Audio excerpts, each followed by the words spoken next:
This semester in AIF, my focus has been gaining an understanding of how diet affects mood. My output of learning is in the form of a recipe book, with my own created recipes that incorporate ingredients that benefit mood. To decide what my learning goal would be, strategies were used to ensure I was exploring something I was passionate about and that would be of value to me.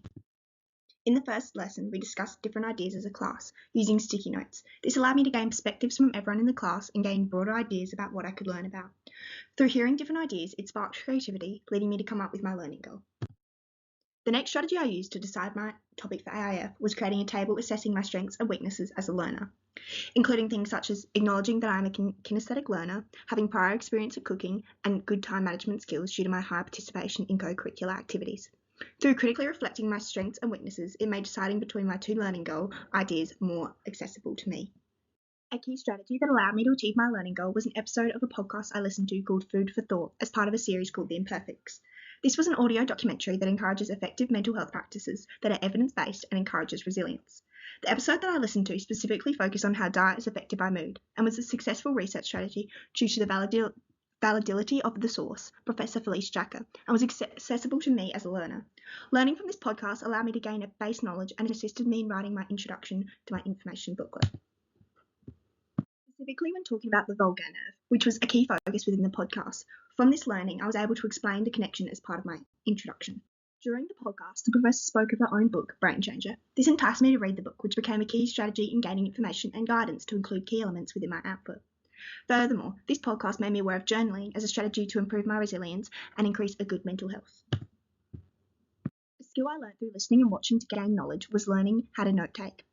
As in the past, my note-taking had been without structure and therefore difficult for me to understand. This developed skill can be used in future academic endeavours, for example, when listening to seminars in university.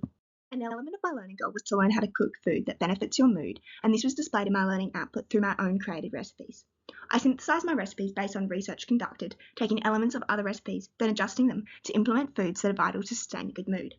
I would then experiment with the recipes. Throughout the cooking process, one of my strategies was to seek feedback from multiple family members and friends. When seeking feedback, I asked about the taste, texture, and their mood before and after trying the snack or meal. Through questionnaire, I audio recorded their responses. By seeking feedback from a variety of perspectives, it allowed me to discern and determine the adjustments I needed to make to my recipe, so they were enjoyable to consume to make my output a success.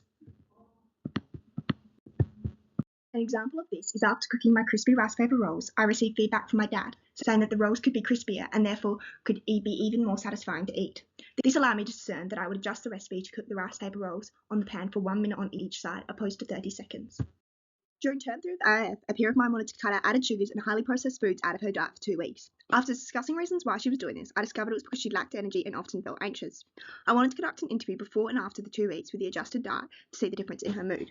A comparison of the before and after questionnaire was made, and the results aligned with research I had completed. This was the most significant contributing factor, as the application of my research to a real-life scenario was a very personal way to see the effects of mood on diet, and aligned with prior research I had done. In the questionnaire, she stated how it was difficult to find unprocessed snacks during the 2 weeks, which influenced me to make the decision to implement more snack recipes into my recipe book, ultimately improving my output and making it more applicable to real-life scenarios.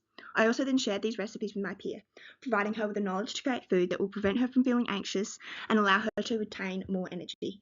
After completing this experiment, my AIF teacher suggested doing this on a broader level to gain wider perspectives.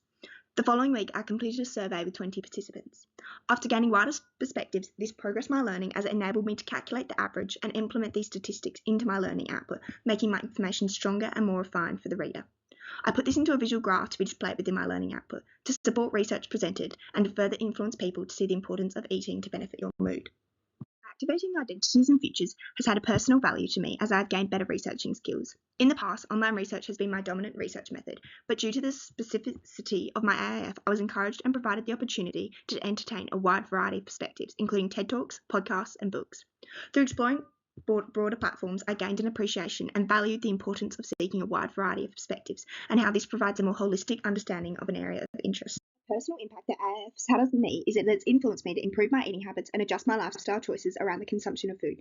Now, every Sunday, instead of going to the supermarket to buy snacks for my lunchbox, I dedicate 1.5 hours to preparing things such as homemade muesli bars with high nutrition value for the week.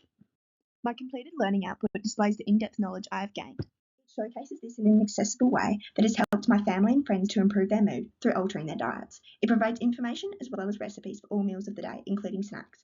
In the beginning of the term, I did not know the extent of the connection between mood and diet, and if it was strong at all.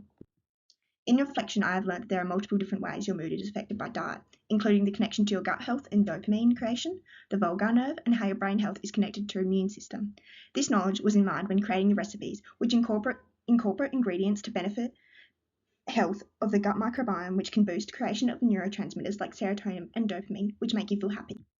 My recipes also avoid foods that disrupt the gut microbiome and therefore cause feelings of stress and anxiousness. An improvement I would make in my final learning output, if I had more time, would be to go into more depth about the specific benefits to your mood of the key ingredients in the recipes. To provide the user of my booklet knowledge that they can apply to different meals and not the ones displayed inside my output. Since AIF, I have noticed myself feeling less anxious and having more energy.